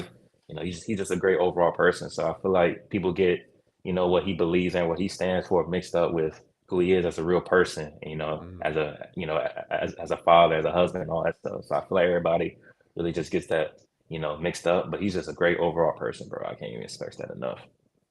So whenever you guys are hanging out in the locker room, that could go for any guy on any of your teammates. Do you guys ever get into a thing where you guys just look at, okay, this is what people are talking to me about? You guys make jokes about it. You guys talk about the outside pressure that people are putting on you guys or the outside criticism. Do you guys ever talk about that type of stuff in the locker room? Maybe, uh, maybe here and there for like his aspect, we'll probably laugh about it. But Yeah. no, we don't really talk about it. He just leaves that what it is. He don't pay no attention to it. Mm. He comes in every day and expresses everything that's going on that day in the locker room or whatever's going on practice, whatever's going on with the game. So he really just like don't even speak on the media, and I don't speak on it either because I don't really listen to it. So I Hmm. really just try to like just stay present, stay in the moment, just try to like just have fun as much as possible around him. So he's just a great overall person, you know, you know, and I always cherish my time with him. Honestly, I can't even express that enough. So if you got to give us your craziest Kevin Durant story and your craziest Kyrie Irving story about something they've done at practice, in a game, whatever it might be, what would you say that's those two stories are? My craziest KD story was we played Detroit my rookie year. We played Detroit Mhm. my rookie year, and I was in rotation. I was playing, and I had a solid game, good game. But then I think he had like 40 or 50 that game, and I didn't even know. It was crazy. Like I really did not know he had that many points. And then Mm. like I was walking to the side, he was joking with me, clowning me. And then I looked up, I was like, oh. Yeah, he got 50 for real. It was just crazy. I never knew he had that many points. And then in Kai's aspect, it was just I probably say I probably say our Toronto game this past year when he hit the game winner. Yeah. He was like he was locked in that game. He was making everything pull ups, threes, and then he got the ball in the game. Because I think that was my first time seeing somebody actually hit a game winner other than me in Mhm. person. So that's really a cool thing to look at. So you're 2 years into your career now, and you've been through a lot of wild stuff. Now, I know a lot of guys have been through trades or whatever that are also young, but we're talking about trades that people are going to always talk about. You go through your first year, James Harden, he gets dealt. You guys added another star, Ben Simmons. He comes in. Then you guys head into the next season, and Kevin Durant does his trade request throughout the offseason. Kyrie Irving gets suspended. You guys have a coaching Yeah, change. Both those guys then get dealt out. You guys have Bridges, and then Cam Johnson and Dinwiddie and Dorian Finney-Smith and those guys come into the team. Like, this has been a crazy past 2 years, and you're still just trying to get adapted to the NBA, but you have had change after change after change after just all kinds of craziness going on. How have you dealt with all of this stuff that's gone down throughout your first 2 years in the league? yeah. Just staying in my lane and staying present, bro. Just worrying about what just controlling what I can control. Because if I try to control other things, then I'm getting off my path. So it really just it's crazy because if you look at it, I'm probably the second longest tenure player on the Nets behind Claxton. So if you look at it Yep. like that, so it's really just trying to stay present as much as I can, and just just focusing on myself and focus on what I can control as far as my game off the court, whatever. So whatever we got going on around, that's just whatever else they got going on. But as long as I can control what I can control, then I'm all good with me. When you go through a streak and you had a little bit of a display during your rookie season, but especially this past year when you had your 40-game streak and you had many other outcomes where you came out and you balled out, and then you go the next game and you're off the bench, and then you go the next game and you might not even play, then you go and you play 2 minutes here and there. I mean, I don't know about you, and that's what I kind of want to ask you about, but I know I'd be probably a little Yeah, bit irritated. Now, that would not be the yeah, easiest thing for to sure. deal with, knowing that, I just put up this kind of numbers against this team. Yeah, Sure, I got stuff to improve on. I know that, of course, no one's perfect, but yeah, like I yeah, know I yeah, can play at least in this rotation. yeah. Has that been something that's caused you a little bit of stress? Has it maybe made you a little bit like question yourself, or how have you dealt with the ups and downs of minutes in the NBA so far? Yeah, I never really questioned myself, but it's just me Mm-hmm. being irritated, showing that okay, you know, I proved time and time again that I'm an NBA player. I can play in a rotation consistently, whether it's Yeah. starting, coming off the bench, whatever. As far as my rookie year, I showed, when everybody was out, even though we was losing, because everybody was hurt and stuff, I showed I could play. I averaged like 18 that month, and then this past year, averaging like 30 in a month. Just really just showing that I can play on this level, and I know that I can contribute to a team no matter what. So, obviously you get irritated after a while, but at the end of the day, just try to you know control what you control. Like I said before, that's the only thing you can do. You can't really worry about that. The coach calls your number that game. You call your number that game. You got to be ready, no matter what. Mm-hmm. You got to lock in, find no matter like whatever you do, you got to be ready that game. So that's really the main thing. Jacques Vaughn was a coach during the 40-game streak, and he's obviously talked about different things, improve on defense, facilitate the ball a little bit more, whatever it might be. I have to imagine you guys have had a couple of conversations at least, like we go and ask him, like what can I do to get better, what not. How do the conversations go, and maybe even on a bigger scale now as you head into your year 3 and there's a whole Yeah. offseason training camp upcoming and whatnot? What does he want from you so that you can get the minutes that you deserve and that you want? Yeah, I guess that's something for me to see this year. Obviously that's a Mm-hmm. conversation we gotta have. Year 3 is a pivotal year for anybody in their career. Mm-hmm. So, I feel like that's just a conversation that we're gonna have eventually, just knowing what he wants from me, knowing what I can provide for the team this year.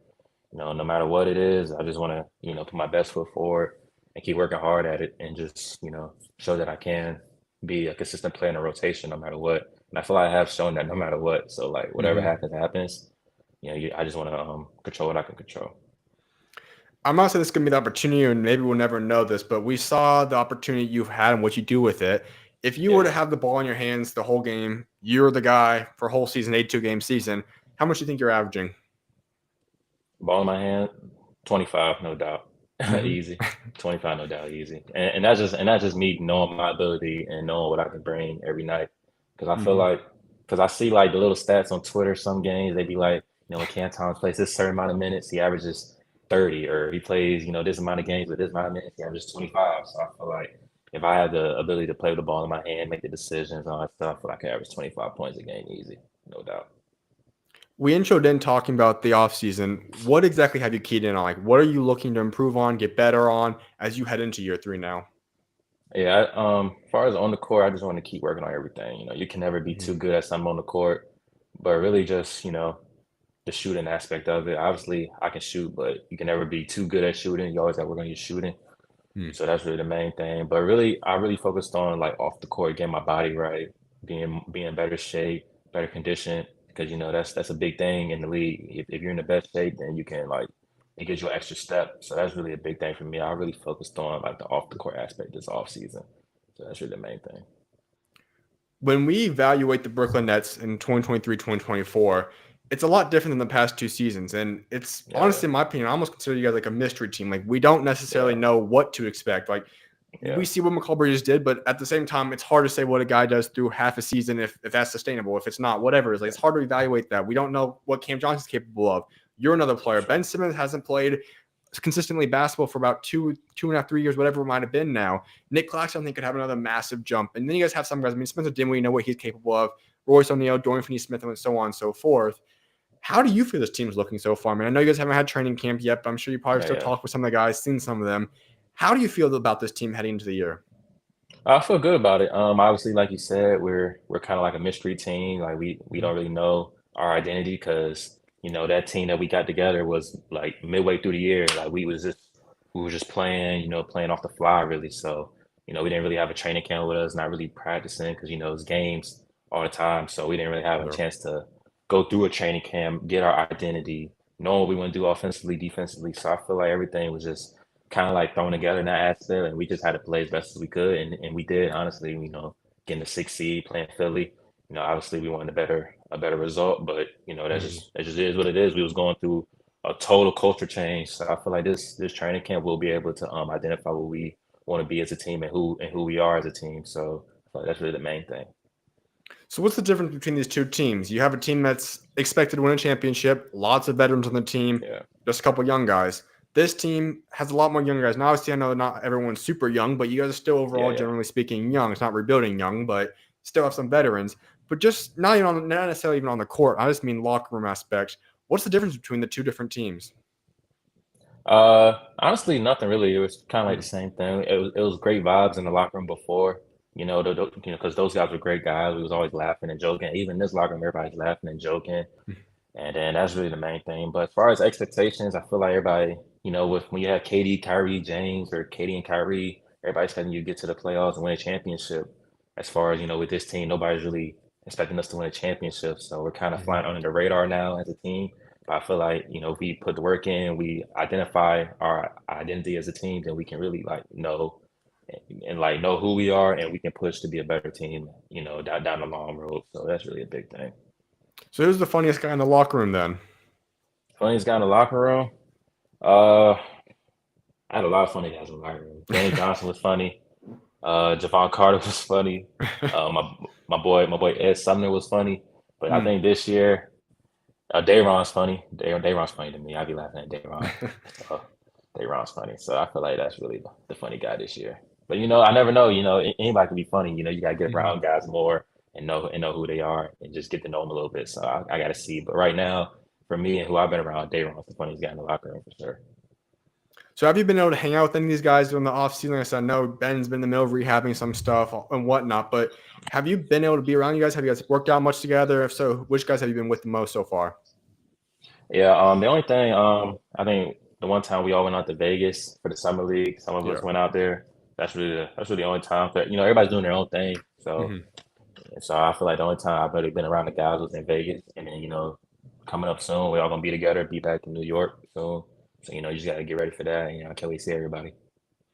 All right, so last guy I want to get into before I let you go is Ben, and he's obviously a guy that Yeah. we've seen as a guy that's the best defender in the NBA. We've seen him as a guy that's an Hmm. All-NBA caliber player, an All-Star.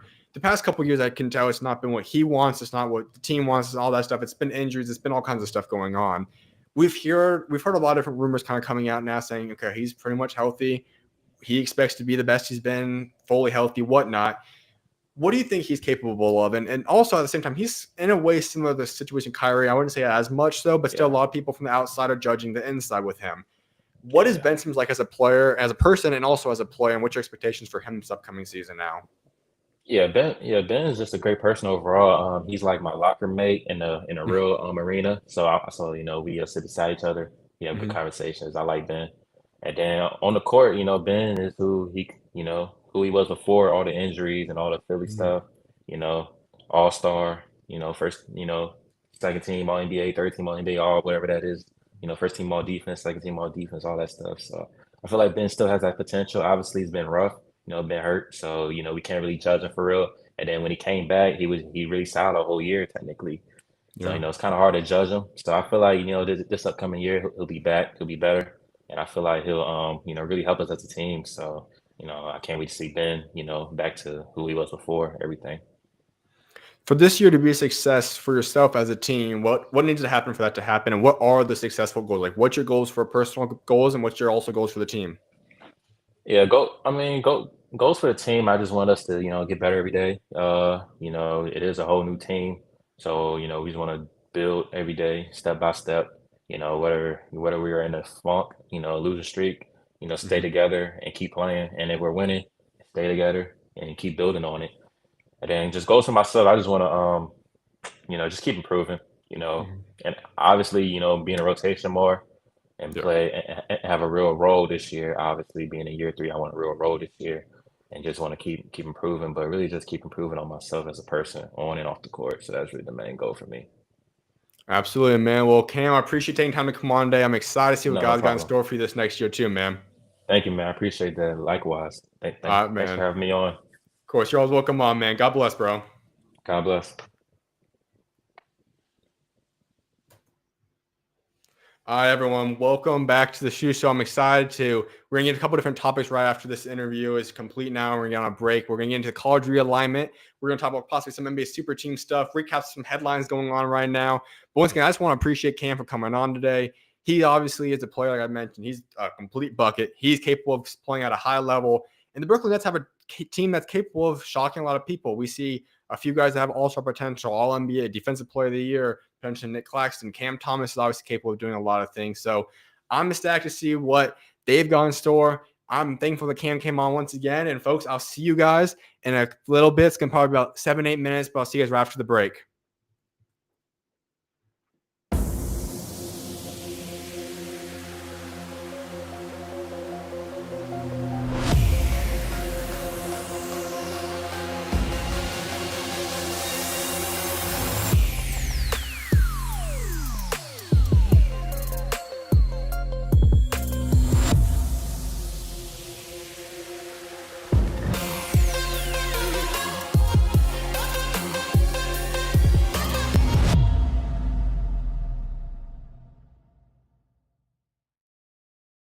From the moment I was born, a ball was in my hands and a deep passion for sports was ignited.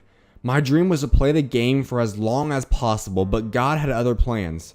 After battling with severe illnesses caused by black mold poisoning for nearly 4 years, I made the difficult decision to let go of my on-court dreams heading into my junior year of high school.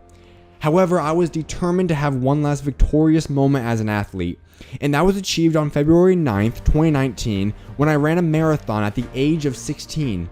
That night, as I took a recovery Epsom salt bath, I felt God place on my heart the idea to start a podcast.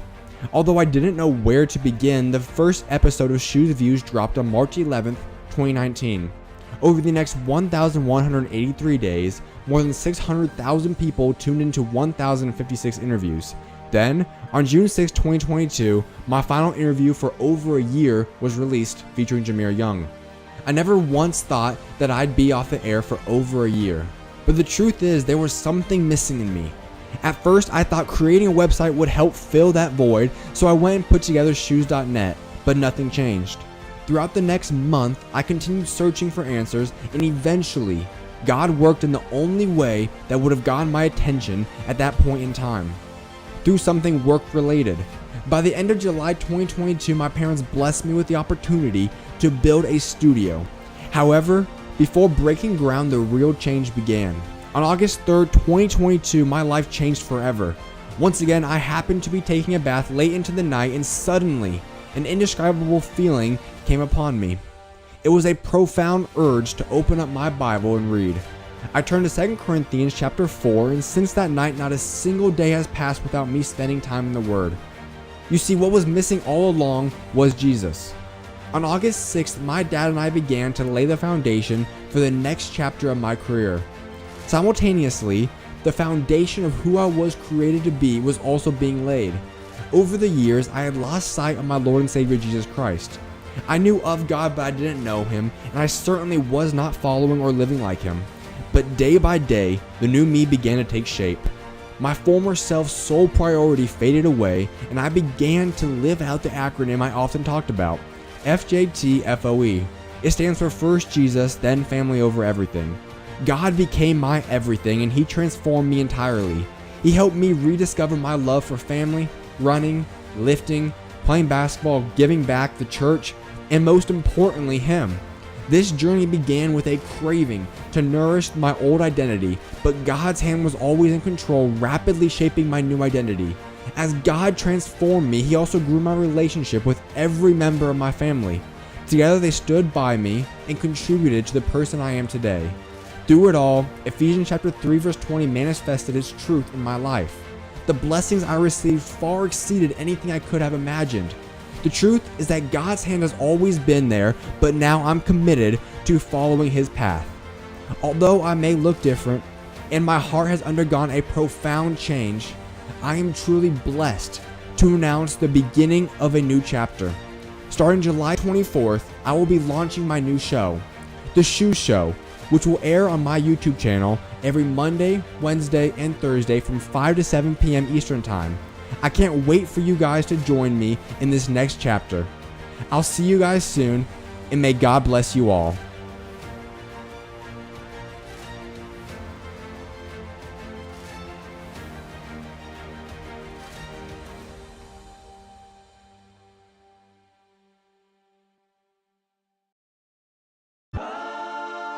Staying consistent, I move with the clock. I'm in the zone.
Consistent, I move with the clock. I'm in the zone. I'm not casting a stone. I'm finna stand on a rock. Firm foundation. I got that dog in me, like 101 Dalmatian. I got girl with me, so I know that I'm still finna make it. I'm still finna take it. I hopped in the ring and I'm still going crazy. I cut off this sin like I just got a taper. I walk in the storm and then God gave me favor. I'm still going forward. I just had to lock in the Lord. I knew that I'm finna make it. Doing my old self, he got deported. Shout out to the king and I'm finna take it.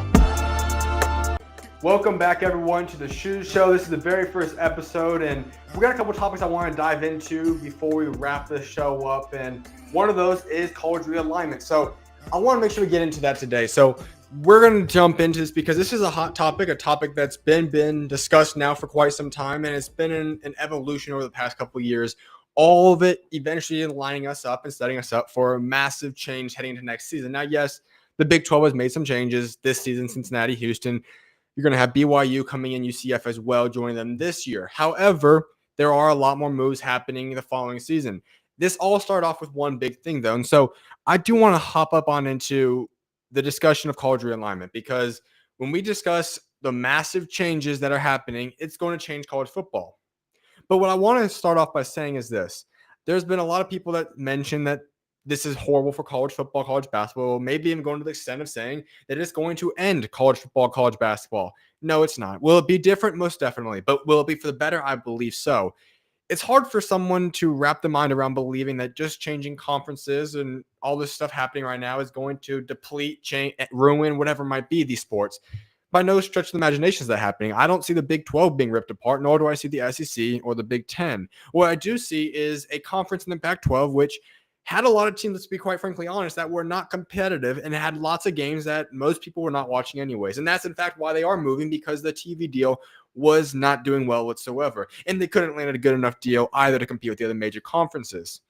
Therefore, there had to be change. And why would that be? Well, no disrespect. I think Washington State, Oregon State, two schools I do feel for in this process. Yes, for those two programs, it is unfortunate. Stanford and Cal in that boat as well, although we talk a lot about it, and there's been a lot of people joking and making discussions about the fact that, hey, we were not really watching Oregon State versus Cal at 12 o'clock Eastern time, whatever it might have been, during the college basketball season. And not many people are going to watch that, okay? Let's be quite frankly honest. But would you possibly stay up now for some UCLA versus Michigan in basketball come 9 o'clock at night if it might be? I think so. And so let's break down some of these maps, okay? We're going to first get into how this all started, okay? The SEC is the very first reason that all this happened. And as we see, there was movement that occurred. The SEC is, for now at least, only added two teams officially, right? We know Oklahoma and we know Texas. These two monster programs came over for football reasons. That's why all these changes do happen. Football is the basis for it. Now, applause to the Big 12 and their decision of Yormack to decide to come out and say, you know what, we're going to make a program in a conference that's also going to focus on basketball. I'm going to dive into that when we talk about the Big 12 more. However, the SEC we know is 100% all in on football. That is the primary focus for every move that they make. And as we see, the conference is staying the same, only adding in two mega football conferences, two mega football teams. And so when we talk about Oklahoma, we'll see how they compete out there, to be honest. Obviously, last year was not the best year for them. They don't have Lincoln Riley any longer. He's at USC, which is now obviously in the Big 10. This program might not do so well when you talk about Alabama. You talk about Georgia. You talk about Ole Miss. You talk about Tennessee if they're playing good. Arkansas's got a team. Texas A&M is a team. I mean, all these teams can play. But Texas is interesting to me because they are a school that it seems to be on the rise. They have had some talent. They were decent last season. Going to the SEC to land more players, top recruits. We'll see what happens. However, this was a no-brainer. At the end of the day, every decision that we make, regardless of what it is, will be because of money. The money is going to be in the SEC. Both programs will be rewarded heavily for doing so. That also will help the football programs. And I know some people might say, hey, couldn't they just go to the Big 12 and dominate the Big 12 and make a chance to go to the tournament or go to the playoffs? So just ECU did? Sure, but aren't we talking about wanting recruits? Recruits are what build programs, and if you are in a better conference, playing better teams, you're likely going to land better recruits. So both these programs, it makes plenty of sense. Now, there are countless rumors. I know that the SEC is not done yet. The odds that they add some ACC schools or whatever it might be is highly likely. I don't believe that they're done yet. This is just the beginning, and they started this whole thing. If it wasn't for the Texas and Oklahoma moves, nothing probably would have happened that we've seen this large scale. However, that's not the case that we have right now because they've caused this massive ricochet of events to occur. But as I mentioned, I think it's for the best. And so the conference I want to get into is the Big 12. This has been a conference that is 2 years ago, whatever it was, 18 months from when Texas and Oklahoma left the conference. A lot of people said, okay, the Big 12 is in trouble. The Big 12 no longer has the teams necessary for them to remain competitive. Are they going down? We saw rumors. Is Kansas going to stay? Is all these programs going to stay? We did not know. Well, Yormark comes in and he lands in originally the 4 schools in BYU, Houston, UCF, and Cincinnati. 4 programs that are solid depending on the sport you look at. Cincinnati, all-time wise, is one of the top winning programs in college basketball history. Houston, under Kelvin Sampson, has been a team that everyone should know based upon the tournament records. UCF is a program that gives you Florida market. That is massive. Florida is one of the biggest booming states in all the country. You need a market out there. They got that job done. And then BYU, you added in Utah, which was a solid market as well. Also, ultimately, we know Utah's now coming in as well. But so you had these 4, and you get the Big 12 that was down to 10 schools back up to 12. All right, good. So the Big 12 should be able to stay. But Yormark was not done there, and he comes in and decides to end up depleting the Pac-12. You take the Arizona markets, another booming market, a top 5 ranked population state in all the country, and you land in Arizona and Arizona State. 2 big markets, both have high potential. When you talk about the depth for both places, Arizona is one of the top football states in all the country. They've been that for a little while now. A top 5, top 7, whatever you want to call them, state for football talent. For basketball, they're very good as well. But then you look at the prep school aspect, there's lots of talent, lots of people to potentially recruit for ASU and Arizona. They come to the Big 12, the best basketball conference in all the country. You add in Utah, you get a complete Utah market. You add in Colorado, you now have pretty much the 4 corners on locks. That is massive for the Big 12. They're currently sitting at 16 schools. I don't think they're done yet either, though. We know the rumors of Gonzaga and UConn coming over. And let me just say, if those 2 schools do come to the Big 12, we're talking about having a massive basketball conference, greater than we have right now. In fact, I might even go as far as to say they, in terms of basketball, might be a more dominant basketball conference than the SEC is as a football conference. That would be a conference that, listen, you're going to talk about having Kansas versus Arizona on a Saturday night. Then you might get some Gonzaga and Kansas on a Tuesday. And maybe the next weekend, then we're going to go out and we could get Kansas, UConn. We could get Kansas, Baylor. We could get any of these schools interchanging, Arizona, Kansas, Arizona, Gonzaga. The list goes on. I mean, Duke could potentially be in here. We don't know what could happen with the ACC. I know they're exploring options there, and you've got a slew of schools out there that would be intrigued and potentially could come over the Big 12. I'm just saying there are potential for this to be a mecca for basketball, even greater and bigger than it is right now. And so if that would be the case, the Big 12 is going to be fine regardless. Now, they're at 16 schools. They're going to be just fine. Yormark has done an absolutely phenomenal job at rebuilding this conference. However, we got a lot more moves to happen, and I don't think the Big 12 is done yet. Them ending up at 20 total football schools, maybe even 22 when you add in the Gonzaga and UConn for basketball purposes, that would not shock me whatsoever. So the Big 12 is in great position. And when I do look at this, let me talk about all 3, and actually let's get to the other one next, because we also have the Big 10, which has made a lot of moves as well. They came in and they landed their next couple of schools, which has been huge as well. We know about a year ago now, UCLA, USC, they made the big shocking move all the way out to the Big 10. Then you had Oregon and Washington decide to come over the Big 10 now as well. This is the one aspect where, okay, I understand. Well, now, when you talk about the Big 10, I do understand this aspect because there is a lot of things that are a little bit concerning in terms of scheduling, traveling, and the student athlete. So if we are going to shine some negative light on the college realignment, this is the one area in which it occurs. All the other stuff I think is bogus. But when it comes to this aspect, and we look at the map currently, the distance traveling between these schools is quite large, to be honest. When you look at USC to UCLA going all the way out to these Midwest and East Coast schools, and then you talk about having Oregon and Washington going all the way out there. Now, yes, UCLA, USC, Washington, Oregon, they're fine. They can all travel close to each other. But the traveling is going to be chaotic. Now, for football, once a week, it is what it is. For basketball, though, that could be a problem.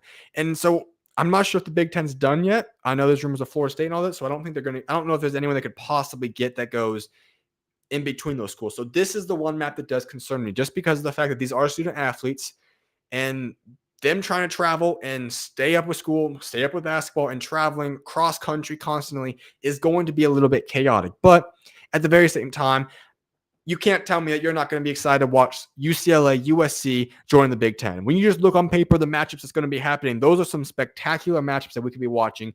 So I'm all for the Big Ten and the move that they have made now, because there's a lot of good stuff happening, and I'm excited to see what else they could potentially do. Like I said, the ACC is in flux. They are even talking about right now adding in 3 schools of their own. They're talking about taking their final two of the final remaining Pac-12 schools in Cal and Stanford. Also, SMU also is being rumored in there.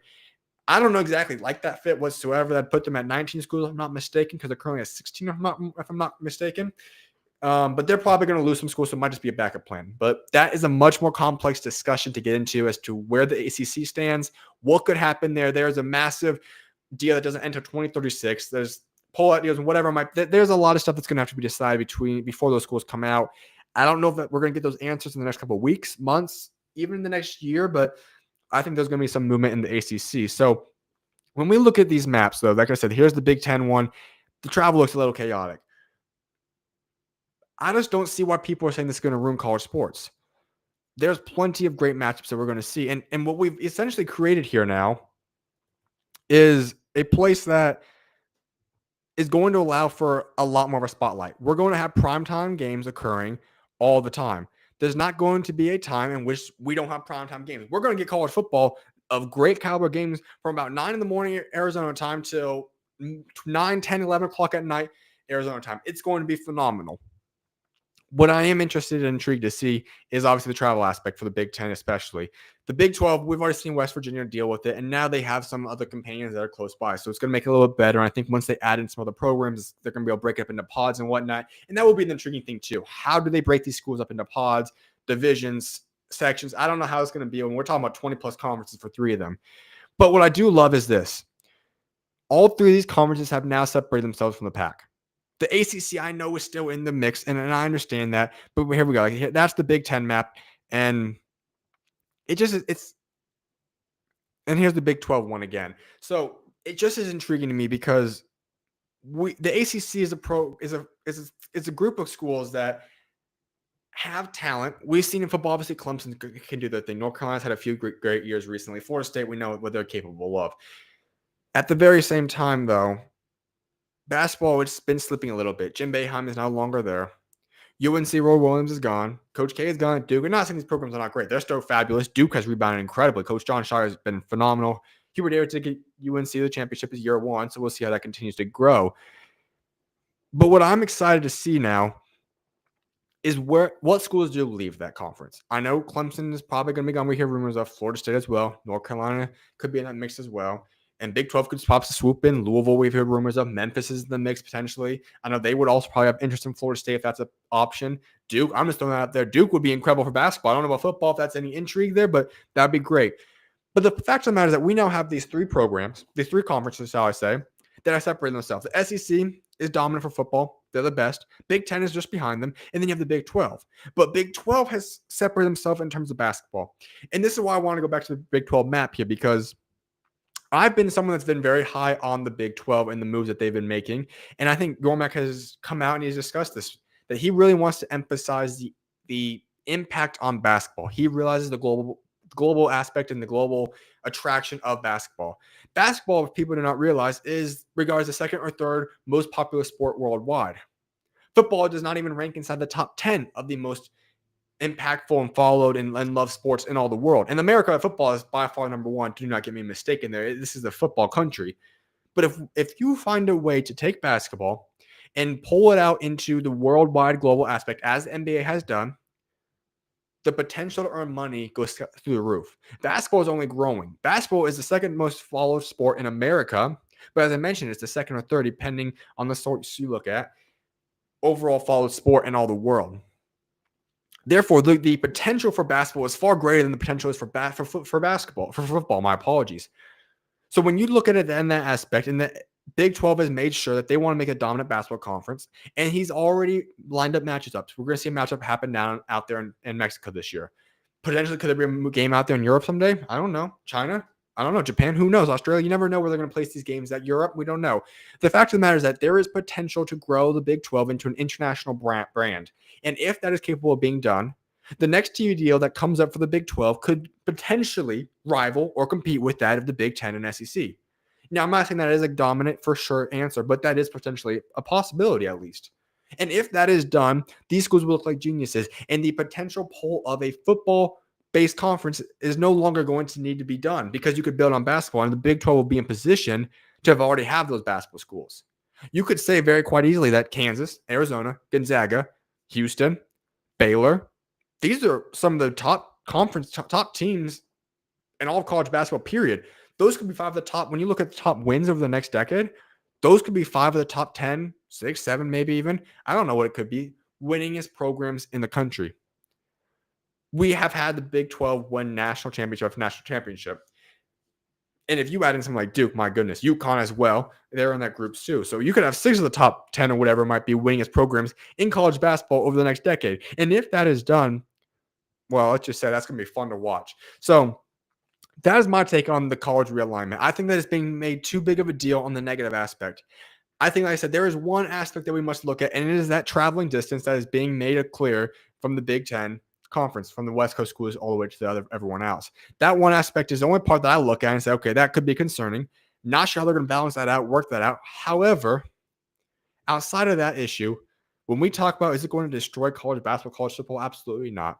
There will be absolutely no destroying. In fact, I think it's going to help grow these programs and grow these conferences and grow the sports of college football, college basketball tremendously. Now, I know that people might say, well, what about the other sports? Well, unfortunately, you have to look at it in the light that the conference are looking at. And they look at it from the money aspect. And they are also looking at it for what's going to benefit them. In other college sports, when we talk about college softball and baseball, you talk about the other ones, I'm not as familiar in terms of those programs and what they're capable of at each conference, but each one of those will still be able to play against better schools. This will be a massive marketplace that is constantly growing, and it is something that I'm excited to see what continues to occur. So there will be a lot more movement happening. I don't think we're even close to this being done yet.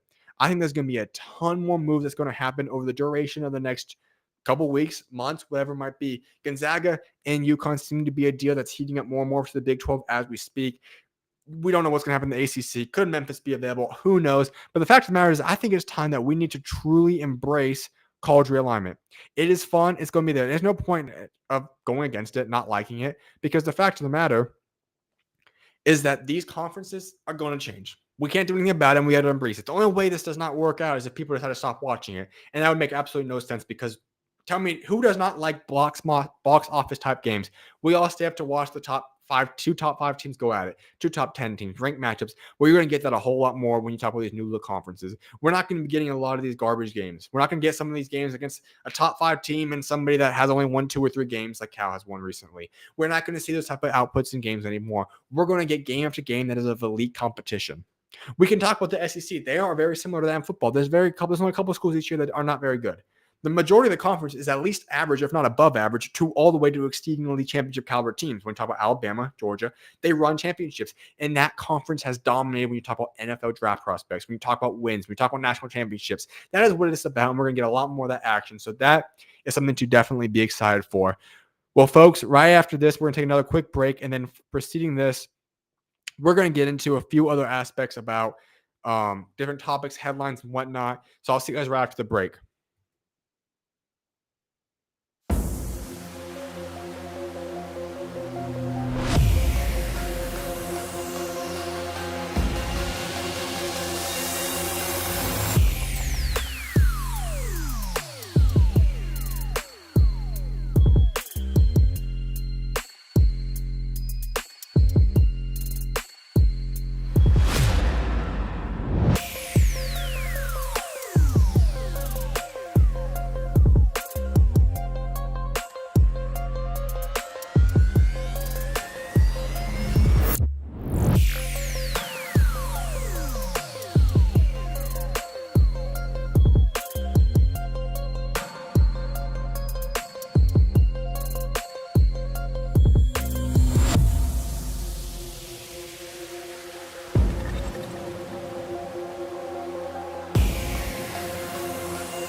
Staying consistent, I move with the clock. I'm in the zone, I'm not casting a stone. I'm finna stand on a rock, firm foundation. I got that dog in me, like 101 Dalmatian. I got girl with me, so I know that I'm still finna make it. I'm still finna take it. I hopped in the ring and I'm still going crazy. I cut off this shit like I just got a taper. I walk in the storm and then God gave me favor. I'm still going forward. I just had to lock in the Lord. I knew that I'm finna make it.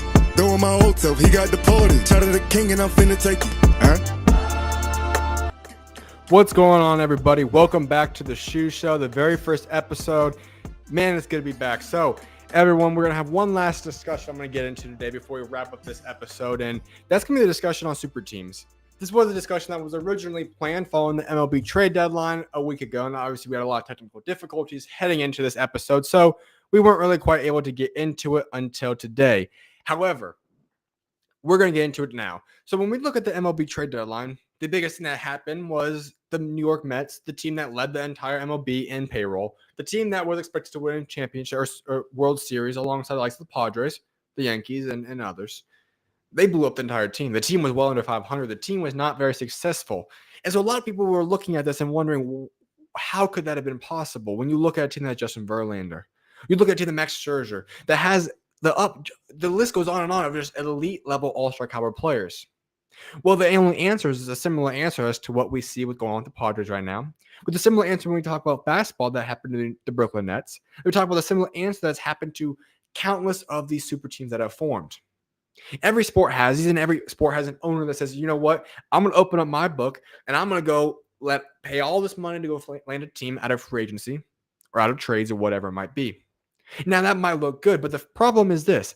If you were able to have a team with no holes and you had to star players all over and your owner was capable of paying that much money, could that work to win a championship, a World Series, a Super Bowl, whatever it might be? I believe so. The fact of the matter is that when we put these teams together, there is a thing called salary cap, and there is a certain limit that an owner will draw the line and say, okay, I cannot spend any more money. And when that line is drawn, either by the league or by an owner, you're going to be left with holes on your team. And those holes will create a team that is unbalanced and will cause losses down the road and cannot be sustainable. Now, could we argue with the Brooklyn Nets have won if Kevin Durant was behind that three-point line? I believe, or Kyrie Irving was not hurt? I believe so. But the fact of the matter is that the what-if thing is hard to look at because at the end they did not win a championship, nor did the New York Mets. I don't think the Padres will even make the playoffs this year. A lot of these teams are struggling. Then we look at football. And football is a little bit different because no team can go out and just spend a bunch of money and build a super team. We don't really see that. There's a certain aspect that we see pieces of it, but for the most part, you have to build it. Now, the Rams, I think, are the closest example to it, and they were successful. They did certainly win a championship. They went all out, and they got themselves Matthew Stafford. They got themselves a lot of the guys. But at the same time, the fact of the matter is what was needed to be done was they needed to have a core in place. And even for the LA Rams, there was a core in place. Cooper Kupp was in place. Aaron Donald was in place. You had a lot of guys in place. So the fact of the matter is, can you build a team without it being built from the ground up? It is possible.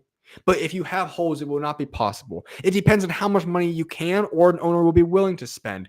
And likely there is never going to be the amount of money that it would take to do so is almost impossible. Therefore, the way to do it is the way the Denver Nuggets did it, the way the Golden State Warriors did it in basketball, the way that we have seen in football. The Kansas City Chiefs have essentially done it. Like I said, football is a little bit different, so it's hard to compare that sport. But the Chiefs have done it from the ground up. Their core has been homegrown talent. The same thing that we see when it comes to MLB. The Houston Astros, time and time again, they win it. The LA Dodgers, they've done it perfectly. And so when we look at these teams that build it from the ground up, that is by far the best way. You have chemistry and you have to push through. And that's why for so many of these teams, it is a critical component to keep your young core in place. If you let the young core go, you will have struggles, most definitely, without a doubt. A young core, not always will it work, of course not. We've seen many times that fails as well. But majority of the time, your dynasties and the teams that win a lot are the teams that have a young core, a core foundation of players. I'm not saying the whole man roster, but I'm saying you got a core. The Denver Nuggets, Kentavious Caldwell-Pope and Aaron Gordon were not a part of that team when they were drafted. But Jamal Murray, Jokic, and Michael Porter Jr. were. As well as a lot of the bench pieces, including Peyton Watson, Christian Brown, and so on and so forth. The Golden State Warriors, they did not draft Kevin Durant, nor did they draft Andre Iguodala, or those aspects. But who did they, or Andrew Wiggins, or Jordan, or they had Jordan Poole. But who did they draft? Steph Curry, Klay Thompson, Draymond Green. Kevon Looney is another guy. Drafting and building your team from the ground up and building a core is the way to go. And that will, majority of the time, that will be what ends up resulting in a championship for your team. So that is my take on that. And I do appreciate everyone coming in. So this does conclude the very first episode of the SchuZ Show. We'll most likely be back tomorrow, but of course, we'll get back into a schedule as well.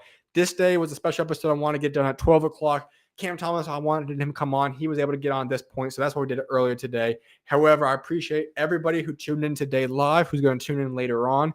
It was an incredible episode. Big shout out to Cam Thomas for joining me in the very first episode of the SchuZ Show. For everyone listening to me today, I'm blessed and grateful to have you guys all here. And with that being said, I'll see you guys soon. All right, God bless you guys.